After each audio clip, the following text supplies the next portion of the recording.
550 ජාතක පොතේ සිවි ජාතකයේහි දඹදිව සිවරටෙහි අරිට්ටපුරයෙහි නරපතිදු තම දෙනෙත උගුලවා අඳ බමුණෙකුට පෙනීම ලබා දෙන ලෙස සීවක නම් වෙදදුරාට අණ කරනවා. ඇස් ඉස්මස් දන් දීම ගැන බෞද්ධ සම්ප්‍රදායන්හි කොතෙකුත් සඳහන් වනවා. අතීතයේ වැළලී ගිය මේ උදාර සම්ප්‍රදායට පනතුන් එක් උත්තරීතර මිනිසෙක්. ඔහුගේ මෑණියන් සිය දෙනෙත් දන් දෙමින් එයට මුල පුරන්නට ඔහුට සවියක් වනවා. පරිණාමවාදයේ පියාවන චාල්ස් ඩාවින්ගේ සීයා වූ ඇස්වල කුණිත බද්ධ කිරීමේ ශල්‍ය කර්මය ගැන පළමු වරට සඳහන් කර ඇති බව ඇමරිකාවේ චේන් ප්‍රාන්ත විශ්වවිද්‍යාලයේ මහාචාර්යවරයෙකු දේශනයකදී කියනු අසා සිටි මේ ශ්‍රී ලාංකිකයා නැගිට මේට වසර 2500කට පෙර ඇස් බද්ධ කිරීම ගැන බෞද්ධ සාහිත්‍යයේ සඳහන් වන බව කියා සිටියා. 550 ජාතක පොතේ සිවි ජාතකයේ ඇසුරින් ඔහු එය ඔප්පු කර සිටියා. ඒ දොස්තර හඩ්සන් සිල්වා මහතායි. අතීතයේ වැළලී ගිය සාහිත්‍යයට පමණක් සීමාව තිබූ ඒ උදාර සම්ප්‍රදාය ඇස් දන් දීම හෙවත් අක්ෂිදානය මේ පුංචි දිවයින තුල යථාර්ථයක් කළේ ඔහුයි. මුළු මහත් ලෝකයේම අවධානය දිනාගත් අක්ෂිදාන ව්‍යාපාරයේ නිර්මාතෘවරයා ඔහුයි. හැමෝම දන්නා ඔහු දොස්තර හඩ්සන් සිල්වා මහතායි.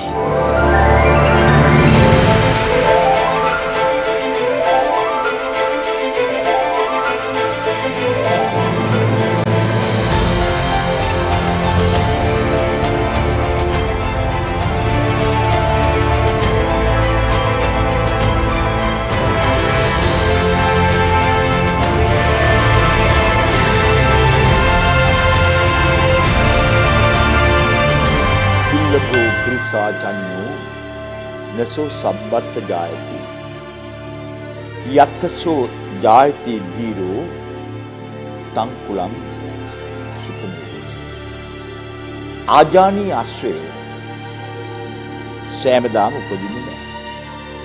යම් රටක යම් ජාතියක යම් ප්‍රදේශයක ඒ වගේ විශිෂ්ට පුරුෂයෙක් පහළ වෙනවා නම් ඒ රටට ඒ ජාතියට ඒ ප්‍රදේශීය වාසනාව. මම මෙහෙම කතා කළේ දොස්තර හඩ්සන් සිල්වා මැතිතුමා පිළිබඳව. හඩ්සන් සිල්වා මහත්මයා දානං සීලං ච නෙක්ඛම්මං පඤ්ඤා විරියේන පංචමං කාන්ති සත්‍ය මදිඨාන මෙත්තුපෙක්ඛා ඉමේ දස කියලා දස පාරමිතා තියෙනවා. එයින් එකක් තෝරගත්තා. දාන පාරමිතා.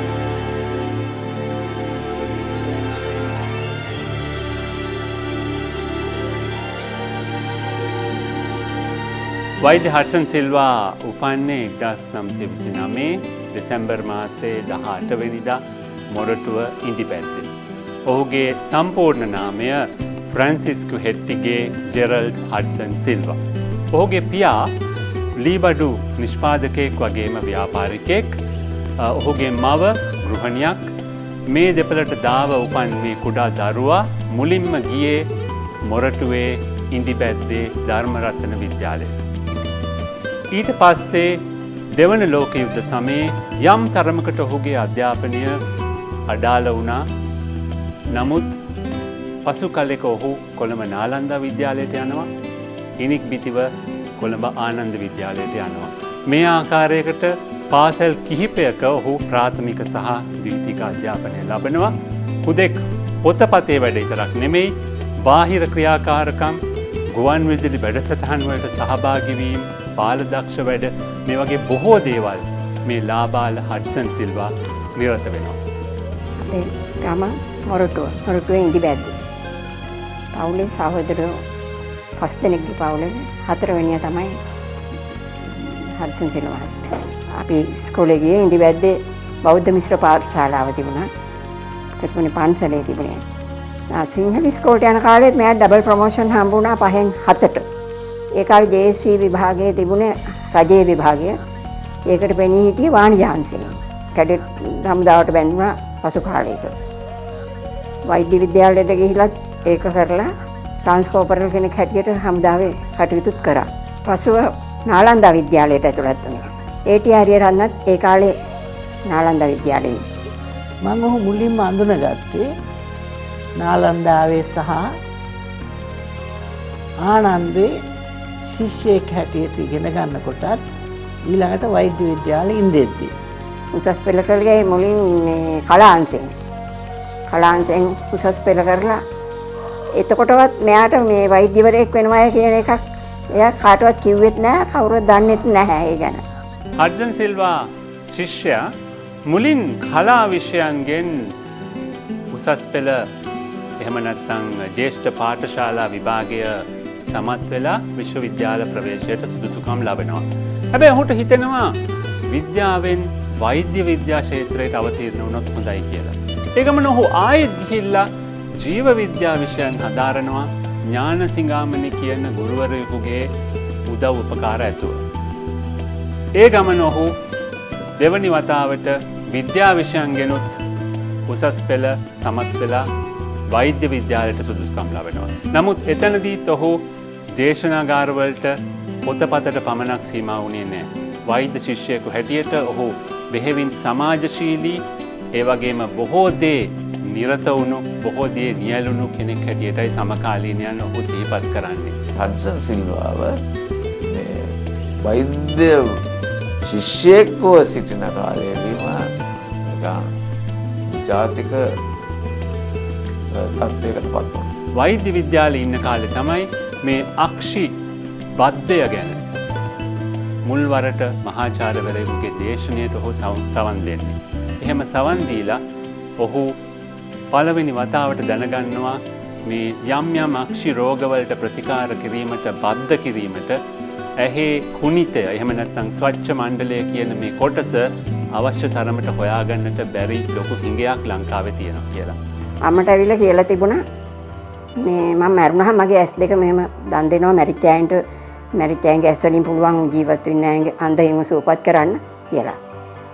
ඒක කිව්වහම අම්මා කිව්වලු පුතේ උඹ මැරෙන්න ඉස්සෙල්ලා මමයි මැරෙන්නේ. මගේ ඇස් දෙක උඹේ ඇස් දෙකම ගලවලා මේ අන්ධයින්ට දාන්න ඕන කියලා අම්මා කියලා තියෙනවා. 1958 ජනවාරි 19 වෙනිදා එයා ලිව්වා ලිපියක් මල නැතට පණ කියලා විරිද ලංකාදීප පත්‍රයට දීර්ඝ ලිපියක් ලිව්වා. ඒක පැහැදිලි කරා මේ මියගිය අයගේ ඇස් වලින් අන්ධ රෝගීන් සුවපත් කළ හැකි බව. මේ ලිපිය පළ කරන්නටත් යම්කිසි පසුබිමක් තියෙනවා. ඔහු ගිහිල්ලා ලංකාදීප කතුවරුන් හමු වුණා. මුලින් ඔවුන් ඒ ගැන යම්කිසි විමතියක් පළ කළත් පසුව මේ වෛද්‍ය ශිෂ්‍යයාගේ අධිෂ්ඨානශීලී ස්වරූපය දැක්ක නිසාම කතුවරුන් තීරණය කළා මේ වගේ අසාමාන්‍ය ගණයේ ලිපියක් තමන්ගේ පුවත්පතේ පළ කරන්න කියලා. මේ ලිපිය පළ වුණාට පස්සේ අති විශාල ප්‍රතිචාරයක්, බොහොම හොඳ ප්‍රතිචාරයක් ලංකාදීප පුවත්පත හරහා වෛද්‍ය ශිෂ්‍ය හඩ්සන් සිල්වාට ලැබෙනවා. අපේ සම්ප්‍රදායේ ඇස් ඉස් මස් ලං දන් දෙනවා කියන සංකල්පය තියෙනවානේ. එතකොට හඩ්සන් සිල්වාට පුළුවන් වුණා මේ ඒ උද්ෘතය අනුව ඇස් ඉස් මස් දන් දීමේ ඒ කටයුත්තට සහභාගී වෙන ඇස් දන්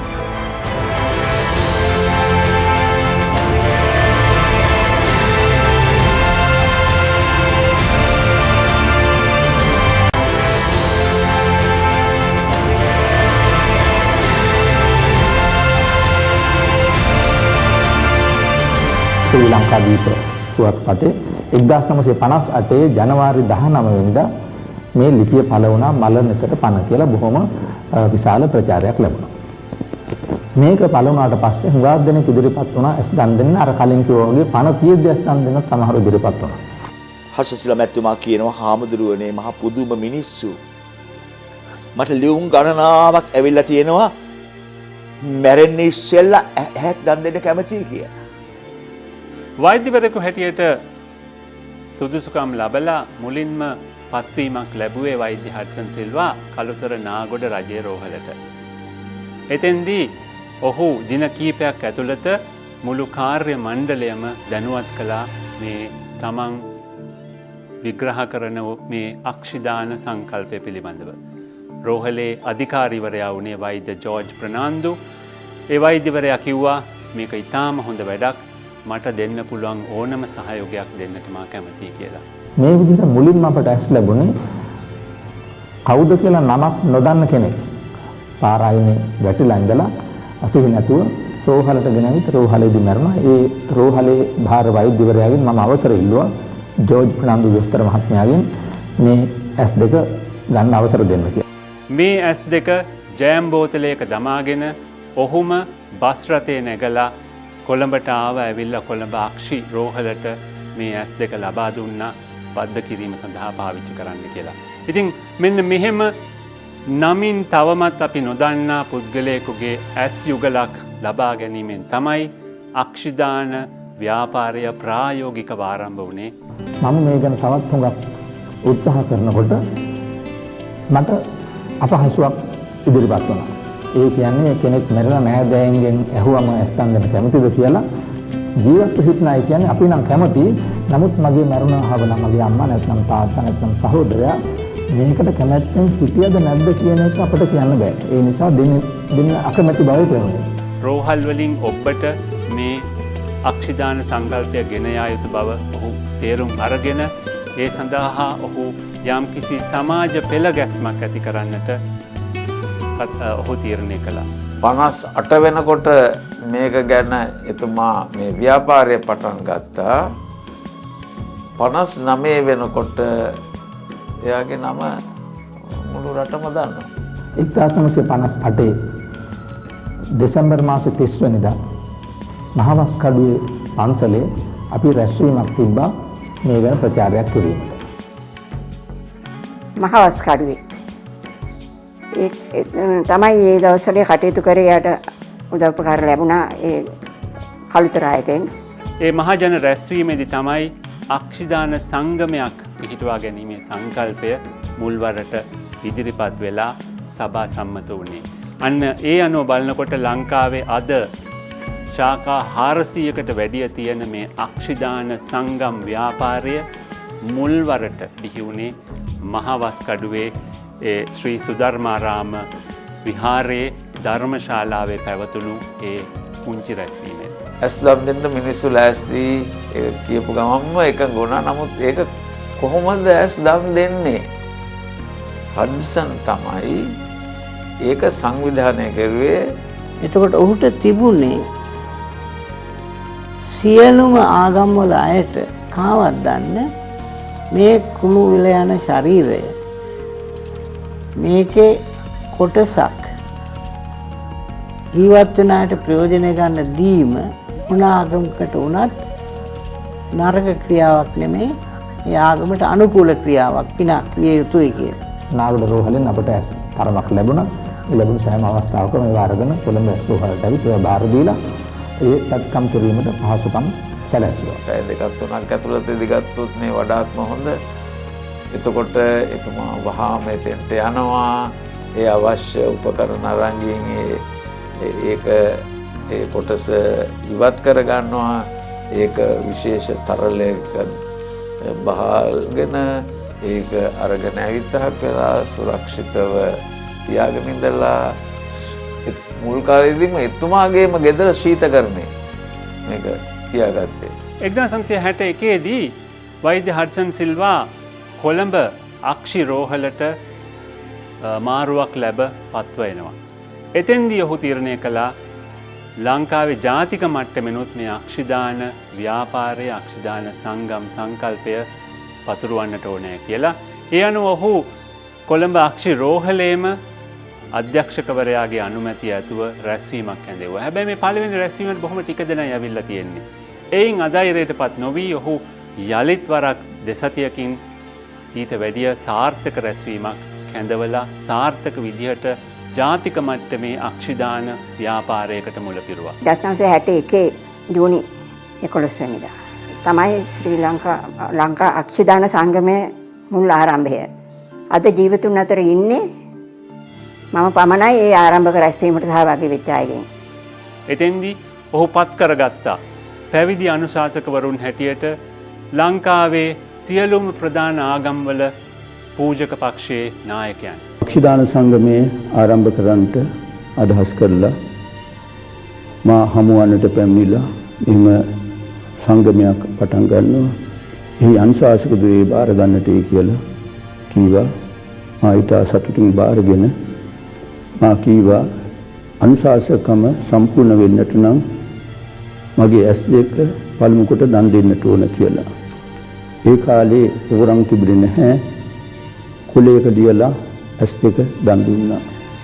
යාචක දුප්පත් අම්මා කෙනෙකුගේ S2 අරගෙන තමන්ගේම දයාබර මෑණියන්ගේ S2 අරගෙන අතිගරු මඩිහේ පඤ්ඤාසී මහානායක හාමුදුරුවන්ගේ S2 ගන්න පුරුදු කරගෙන මේ පුංචියට ගෙදර ආරම්භ කළ වැඩපිළිවෙල මහා ගංගාවක් බවට පරිවර්තනය වෙනවා වගේ රට පුරාම ව්‍යාප්ත වෙලා.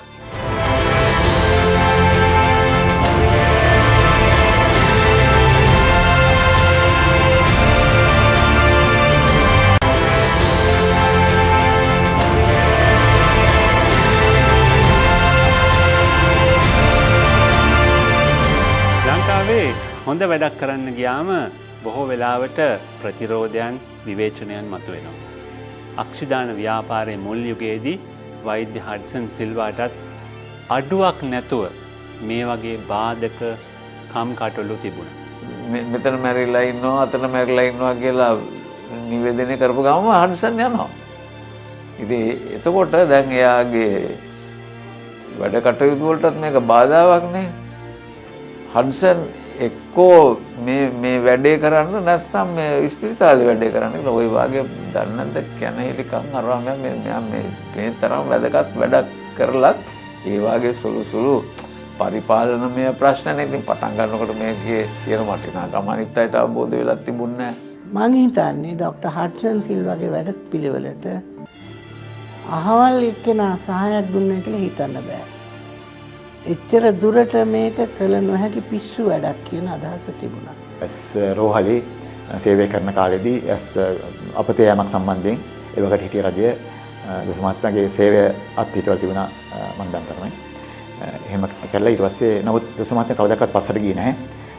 ඒකත් හොඳ වැඩක් හැටියට සැලකුවා. මොකද මේ මට තවත් අක්ෂයන් සංගමයට සේවය කරන්න වෙලාව කාලය ලබා දුන්න කියන එක තමයි එතුමා කිව්වේ. ඒ වගේම ඔහු නොඑක් ආකාරයේ අභූත චෝදනාවලට ලක් වුණා. ඔහු මුල්ම යුගයේ ඔහුගේ ජ්‍යෙෂ්ඨ වෛද්‍යවරුන් කිව්වේ මේවා කරන්න බැරි වැඩ, නිකන් කාලේ නාස්ති කරන්න එපා කියලා. නමුත් ඔහු මේක ප්‍රායෝගිකව කළා පෙන්නපුවාම ඊට පස්සේ වෙනත් ආකාරයකින් ඔහු කොන් කිරීම, කැනහිලි කිරීම සිද්ධ වුණා. කොමිෂමක් දැම්මා මාවල්ල ගන්න. NGO කමිෂන කියලා. මේ අහිංසක ડોક્ટર හඩ්සන් සිල්වා කූඩුවට නැග්ගා. උත්තර දෙන්න. මගේ ඇද්දගෙන් කඳුළු කඩ මම බලන් හිටියේ වාඩි වෙලා. මමත් හිටියා, බණ්ඩාරනායක මැතිණිය හිටියා. සම්පූර්ණ බොරු චෝදනා කළා. අක්ෂිදාන සල්ලි ගන්නවයි, ඒක නෝනගේ account එකට දානවයි. මේ අතින් වියදම් කරගෙන කටයුතු කරන මිනිස්සෙකුට කියලා ඉවර වෙලා ඒ රාජ්‍ය නීතිඥයා මම නංගන් කියන්නේ නැහැ. ෆයිල් එක මෙහෙම ගැහුවා මූණට. හඩ්සන් මහත්මයාගේ. අනේ මේ අහිංසක පුරුෂයා ගිහිල්ලා මෙච්චර ශ්‍රේෂ්ඨ මිනිසයා ගිහිල්ලා hina වෙලා අර කහුලගෙන ආවා. 61 වෙනකොට මමත් එතුමාටම මේ දන්නලා තියෙනවා අවස්ථා දෙක තුනක මෙන්න මේ රෝගියෙක් මරනවා එයා ඇස් දන් දෙන්න කැමති ඇවිතා කියලා මේක කරගෙන ඉන්නවා. විනාඩි 15 යනකොට එනවා. ඒ තරම් කැපවීමකින් උනන්දුවකින් කෙරුවේ. නොඑක් අවස්ථාවල මේ තරුණ වෛද්‍යවරයා බොහොම හිතට එකඟව බොහොම කැපවීමෙන් ඒ වගේම සෞඛ්‍ය ක්ෂේත්‍රයේ නොඑක් දූෂණ වංචා අක්‍රමිකතා ගැන නොබියව කතා කරමින් කටයුතු කළ නිසා ඔහුට මතුවෙන ප්‍රශ්න වැඩි වෙන්න පටන් ගත්තා.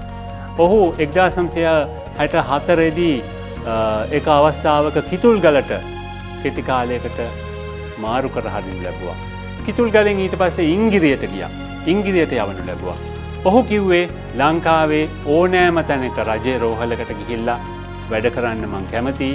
හැබැයි මට මගේ පාඩුවේ නිදහසේ මගේ රාජකාරි කරගෙන යන්න ඉඩ දෙන්න කියලා.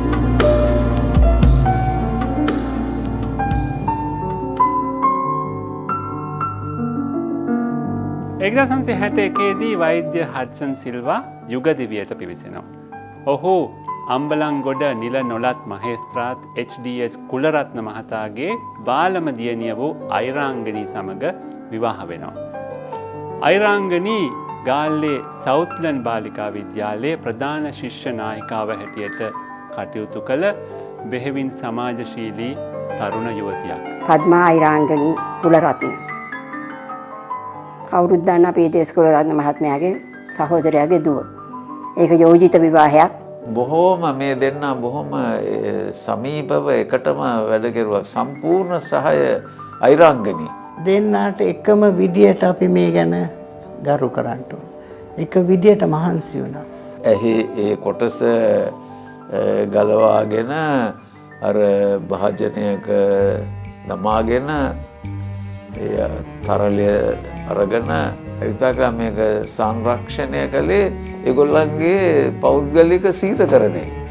ඒක මගේ හිතේ අයිරාංගනීගේ පෞද්ගලික සීතකරණය. කාලයක් හුඟක් අවුරුදු ගණනාවක් තිස්සේ මේ දැන් ඇස් අරගෙන ගෙදර ගෙනාවම ඒක දාන්න තිබුණේ අපේ ගෙදර පාවිච්චි කරන අයිස් පෙට්ටිය. අයිරාංගනී හඩ්සන් සිල්වා යුවල මුල ඉඳලම අක්ෂිදානයේ වැඩත් එක්කම තමයි තමන්ගේ පවුල ගොඩනංවන්නේ. ඇත්තටම අයිරාංගනී ප්‍රතිඥාවක් දෙනවා අක්ෂිදාන ව්‍යාපාරයේ වැඩ සඳහා තමන්ගේ පූර්ණ සහයෝගය අනුබලය දෙන බවට. එතුමාගේ විවාහ මංගල්‍යයේදී එතුමා මේ සාමාන්‍යයෙන් කේක් ගෙඩියක් හදන ඕනම විවාහ මංගල්‍යයකට එතුමා තෝරගත්තේ ඇහැක්. තමයි තමන්ගේ ඒ ස්ට්‍රක්චර් එක හැටියට පාවිච්චි කරේ ඇහැක්. ඒ තරම්ම මේ අක්ෂිදානෙත් එක්ක එතුමා බැඳිලා හිටියා. දොස්තර හඩ්සන් සිල්වා මහත්තයා විවාහ වුණේ 1960 දී. ඒ වෙලාවේ හඩ්සන් සිල්වා මහත්තයා සේවය කළේ කළුතර නාගර රෝහලේ. ඒ පළාතේ ඇස්තන් දෙන්න මිනිස්සු වැඩි කැමැත්තක් තිබුණෙත් නැහැ, දන්නේත් නැහැ. අපි බොහොම අමාරුවෙන් ඇස් ඉල්ලුම් කරගෙන අරගෙන කොළඹ ඇස් රෝහලට ගෙනල්ලා බාර දීලා ආපහු යනවා.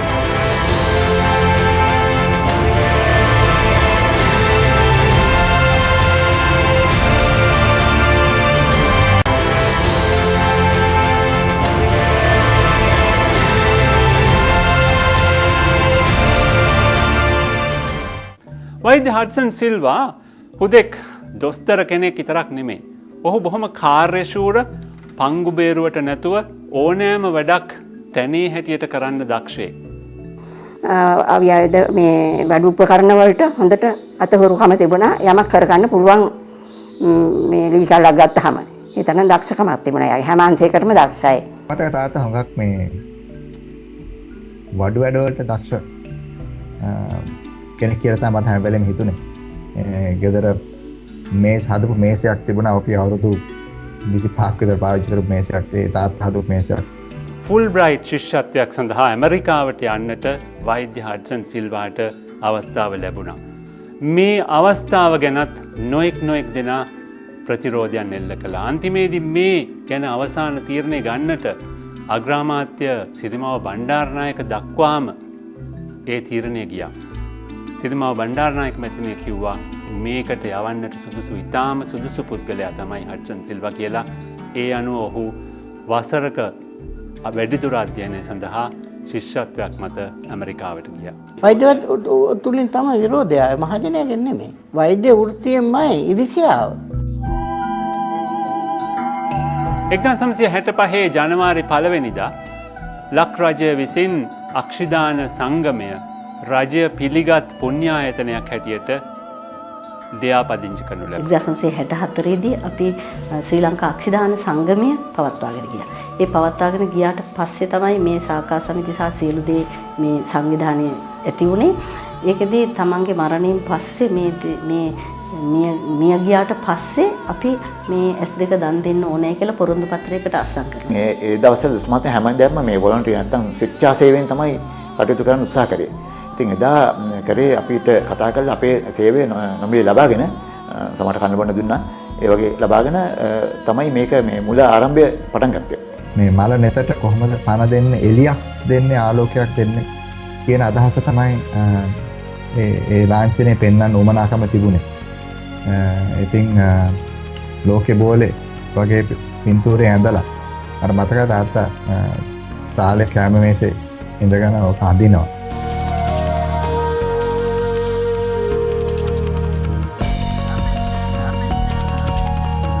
අක්ෂිදාන ව්‍යාපාරය ක්‍රමක්‍රමයෙන් සංවිධානගත වෙද්දී අක්ෂිදානය සඳහා පොරොන්දු පත්‍රයක් හඳුන්වා දෙනු ලැබුවා.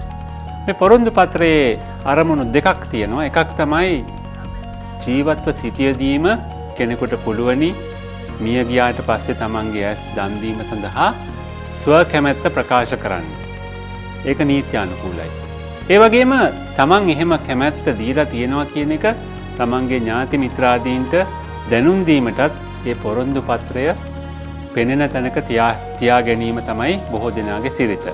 ඉතින් මේ පොරොන්දු පත්‍රය හඳුන්වා දීපු අවස්ථාවේ මුලින්ම ඒ නිල වශයෙන් ප්‍රථම අක්ෂිදායකයා වුණේ පූජ්‍ය මඩිහේ පඤ්ඤාසීය හිමියන්. මුල්ම අක්ෂිදායිකාව හැටියට පොරොන්දු පත්‍රයක් අත්සන් කළේ වෛද්‍ය හඩ්සන් සිල්වාගේ මෑණියන් වූ බියට්‍රිස් නැන්සිනා පෙරේරා මාතාව. එතුමාගේම දයාබර මෑණියන් පුතා සිදු කරන මේ මහ විශිෂ්ට සේවය දැකලා අම්මා තමයි අස්සම් කරලම පුතේ පුතා මගේ ඇස් දෙකක් අරගෙන දෙන්න කාටද මට වයස අවුරුදු 4මාරදි පමණ උන්චිලි කඩේන ගිහලා කෝටුවක් කනලා එහෙ තුවාල වුණා. එහෙ පෙනුම නැතුව ගියා. අවුරුදු ගාණක් මම එකෙන් හුඟක් දුක් විඳා. පෙනුම ලබා ගන්න බැරි වේවි කියලා. නමුත් අක්ෂිදාන සංගමයේ මගින් එහෙක් ලබා දීමෙන් මගේ එහෙ පෙනුම ලබා දීමට සමත් වුණා. එදා මෙදා තුර ලංකාවේ ලොකු කුඩා බාලමහලු බොහෝ දෙනෙක් මේ පොරොන්දු පත්‍ර අත්සන් කර තිබෙනවා. මේ අතර ඉන්නවා ලංකාවේ රාජ්‍ය නායකයන්, ප්‍රභූවරුන්, විශිෂ්ට ගණයේ කලාකරුවන්, විද්‍යාඥයන්, විද්වතුන් සහ බොහෝ තවත් ජනතාව. පාත අත්සන් කරන ශ්‍රී ලංකා යුදමුදාවේ ලාන්ස් කෝපර් රණවක ජීවන මම අන්ධ කෙනෙකුට පෙනීම ලබා දීම සඳහා මරණයෙන් පසු මගේ අත්සන් දීමට මෙයින් පොරොන්දු වෙමි. පහුගිය අවුරුද්දේ 2012 දෙසැම්බර් වෙනකොට දසලක්ෂයක් මේ පොරොන්දු පත්‍ර අත්සන් කර තිබුණා. ප්‍රායෝගික වශයෙන් හඩ්සන් සිල්වා දස ලක්ෂයකට ඇස් දුන්නයි කිව්වහම ඒක සුළුපටු වැඩක් නෙමෙයි. මට මතක හැටියට 80 ගණන් වල මුලදී තමයි මේක හොඳට ස්ථාපිත වුණේ. 1963 අග වෙනකොට අක්ෂිදාන ව්‍යාපාරයේ සාර්ථකත්වය නිසා ලංකාවේ සියලුම රෝහල්වල අවශ්‍යතාවයටත් වැඩිය ඇස් දන් දෙමින් ඇස් ලැබෙන්නට පටන් ගත්තා. රෝහල් 30 ගණනාවකට අපි නොමිලේ තමයි පොළොව රෝහලේ ඉඳලා බන්යංගනේ දක්වා තියෙන දුෂ්කර රෝහලක් දක්වාම අපි නොමිලේ මේ සියලු කටයුතු කරන්නේ. අද වෙනකොට 64334 මම හිතන්නේ අද අන්තිම අපි යවුවා ජපානයට 64334ක්. රටවල් 57ක නගර 117කට අපි මේ සේවාව ලබා දෙනවා දැන්.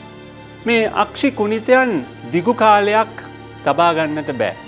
යම් කිසි දින ගානක් ඇතුළත එය බද්ධ කිරීමට යොමු කළ යුතුයි. එසේ නොවුනොත් ඉවත දමන්නට සිද්ධ වෙනවා. මේ නිසා ඇස් අහක දැමීමේ අපරාධය වෙනුවට ඇස් ඕනෑ එහෙත් ඇස් හොයාගන්නට බැරි වෙනත් රටවලට මේ ඇස් යවිය හැකිදයි වෛද්‍ය හඩ්සන් සිල්වා විපරම් කළ බැලුවා. රටවල් 62ක් අපේ ලංකාවේ මිනිසුන්ගේ මේ ඇස් ලබා ගත්තා. මුලින්ම ලංකාවෙන් අක්ෂිකුණිත 5ක් විදේශ රටකට යවනු ලැබුවේ සිංගප්පූරුවට. ඒ 1964 මැයි මාසේ 25 වෙනිදා වෙසක් පොය දවසේ. මම දවසක් මැනිලා වලට යන්න අපේ ගුවන් තොටුපළට ගියා. ඒ කාලේ ගුවන් යාන අපිටත් උනේ රත්මලානේ. ගියාම 1970 ඩොක්ටර් හඩ්සන් සිල්වත් අයිරාංගින්ද සිල්වා නෝනත් පෙට්ටියක් අතේ තියාගෙන මං ඉස්සරහට ආවා. ඇවිල්ලා මේකේ තියෙන ඇස් තුනක්. මේ ඇස් තුන අරගෙන මැනිලා වලට ගිහිල්ලා බාර දෙන්න මැනිලා අක්ෂිදාන සංගමයට කියලා. ඉතින් මම මේක බාර දුන්නා. ජාත්‍යන්තරයට ගියේ 1964 දී මුල්ම පහක් සිංගප්පූරුවට යවලා තමයි මේ ජාත්‍යන්තර සේවය ආරම්භ කරේ. දැන් ලෝකයේ මේක යම් යම් රටවල් වල ව්‍යාපාරයකට කරනවා. නමුත් අපි සම්පූර්ණයෙන්ම අක්ෂර සංගමයෙන් කෙරෙන්නේ සම්පූර්ණ සේවයක්, නොමිලේ කරන සේවයක්. අස්සා පටක සම්පූර්ණ නොමිලේ ලබා දීම තමයි අපේ කටයුත්ත කරන්නේ. මේ ආරංචිය ලෝකෙ පුරාම පැතිරිලා ගියා. ඒ ආරංචිය පැතිරී යාමත් සමගම පාකිස්තානය, ඉන්දියාව, බංග්ලාදේශ, ජපානය, කොරියාව ඒ වගේ රටවල් වලටත් මේ ආරංචිය පැතිරිලා ගිහිල්ලා ඒ රටවල් වලිනුත් අපෙන් ඇස් ඉල්ලන්න පටන් ගත්තා.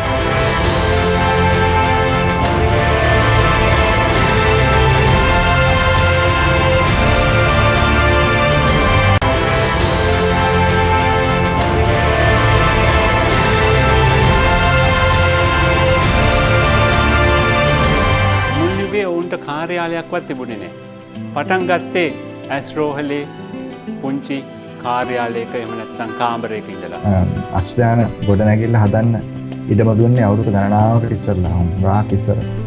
හැබැයි අපිට ඒක හදන්න සල්ලි තිබුණේ නැහැ. 1973 දී රජය මේ අවශ්‍යතාවය දැකලා කොළඹ විජේරාම මාවතේ පර්චස් 60ක ඉඩමක් මේ අක්ෂදාන සංගමයට ලබා දුන්නා. කාර්යාලයක් පිහිටවන්න කියලා. නමුත් ගොඩනැගිල්ලක් පිහිටවන්නට ගොඩනැගිල්ලක් ඉදි කරන්නට අවශ්‍ය අරමුදල් තිබුණේ නැහැ. තවත් දශකයකට වැඩි කාලයක් ගත වුණා.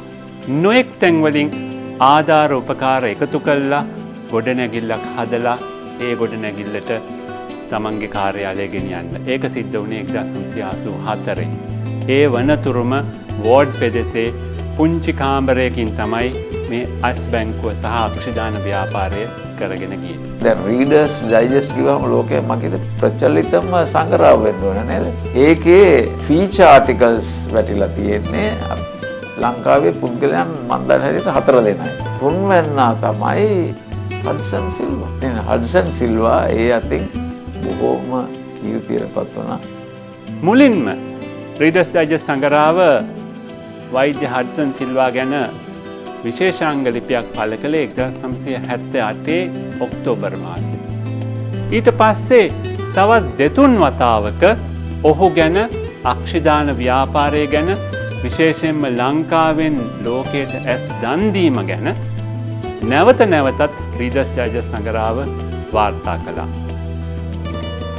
ලංකාවේ අවශ්‍යතා සියල්ලම සපුරාලීමෙන් පසුව අතිරික්තයක් නැත්නම් වැඩිපුර ඇස් දන් දීමෙන් ලැබෙන නිසා ඒ ඇස් වලින් ලෝකයේ අවශ්‍යතාවයත් යම්තාක් පමණකට පිරිමහන්නට පුළුවන් කියන එක ඔහු නොයෙක් ජාත්‍යන්තර සමුළුවල ගිහිල්ලා නැවත නැවතත් කිව්වා. 1960 ගණන් වල ඔහු කිව්වේ ලංකාවෙන් අවුරුද්දකට කුණිත 200ක් විතර දෙන්න ලේසියෙන්ම පුළුවන් කියලා.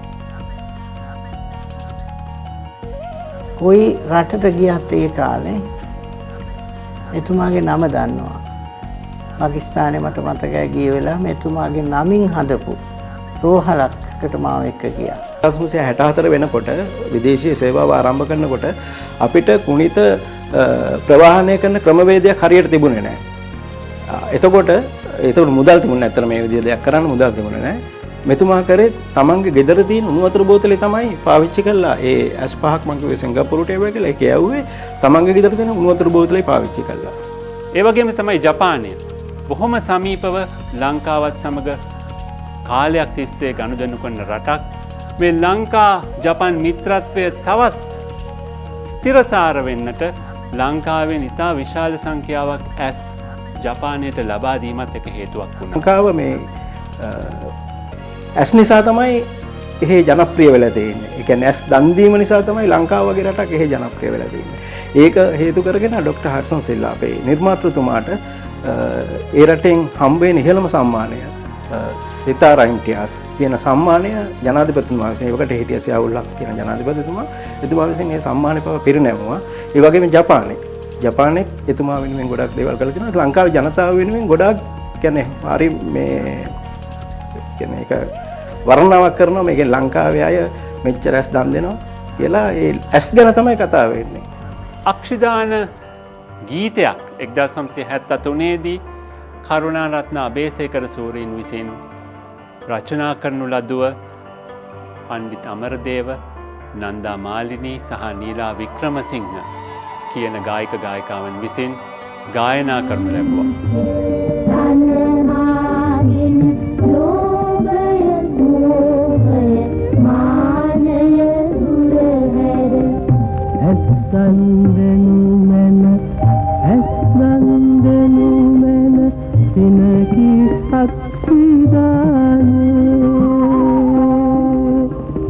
එක්දසම්සි 94 ඔක්තෝබරයේදී රීඩර්ස් ඩයිජස්ට් සංගරාව ආසියාවේ වීරයෙක් හැටියට වෛද්‍ය හඩ්සන් සිල්වා නම් කරනු ලැබුවා.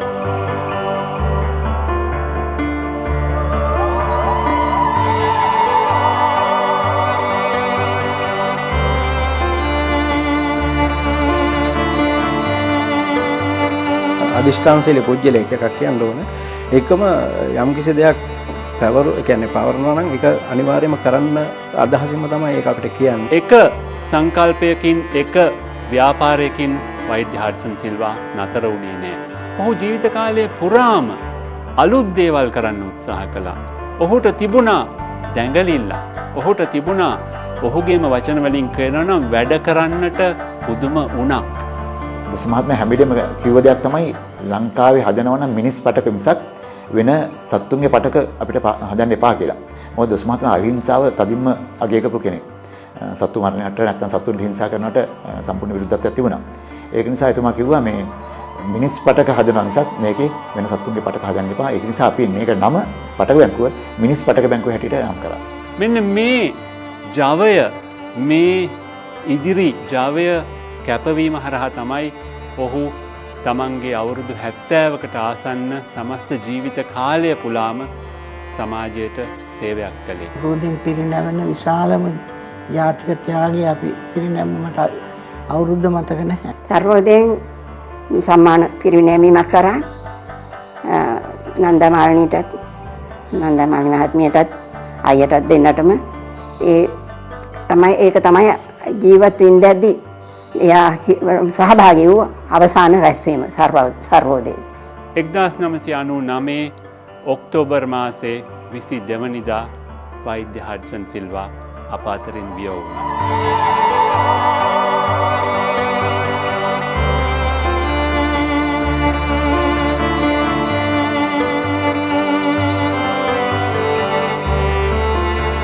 වෛද්‍ය හඩ්සන් සිල්වාගේ චරිතය අපි කොහොමද ඇගීමකට ලක් කරන්නේ?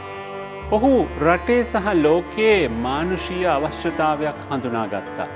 ඒ අවශ්‍යතාවයට මනාව ප්‍රතිචාර දැක්වුවා.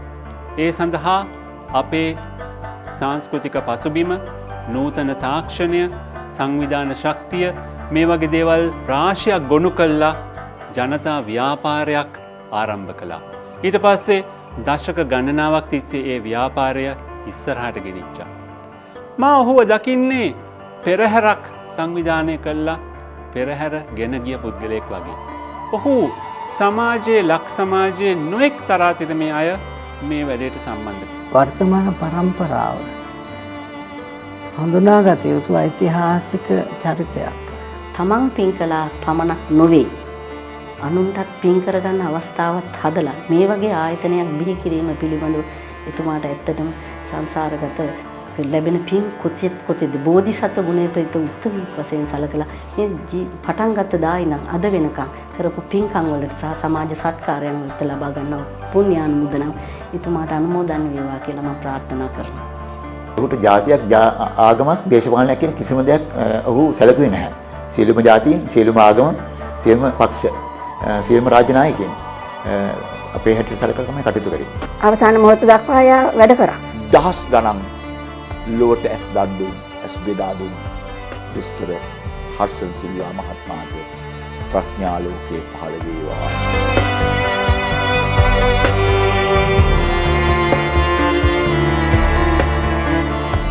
ඔහු නැතත් ඒ පෙරහැර තාමත් යනවා.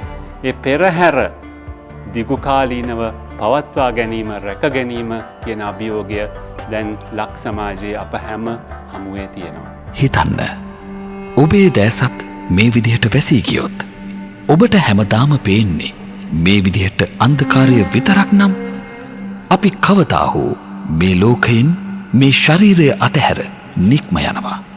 හිතන්න, ඉන් පසු ජීවත් වන කෙනෙකුට මේ ශරීරයෙන් යම් ප්‍රයෝජනයක් ගන්නට හැකිනම් පොළොවට පස්වන ඔබේ දැසින් සදහටම අන්ධකාරය දකින ජීවිතයකට ආලෝකය දකින්නට අවස්ථාවක් සලසන්න පුළුවන් නම් සිවි ජාතකයේදී මතු බුදුවන්නට පෙරුම් පිරූ බෝධිසත්වයන්ගේ නේත්‍ර පූජා පාරමිතාවට පනතුන් උත්තරීතර මිනිසා දොස්තර හඩ්සන් සිල්වා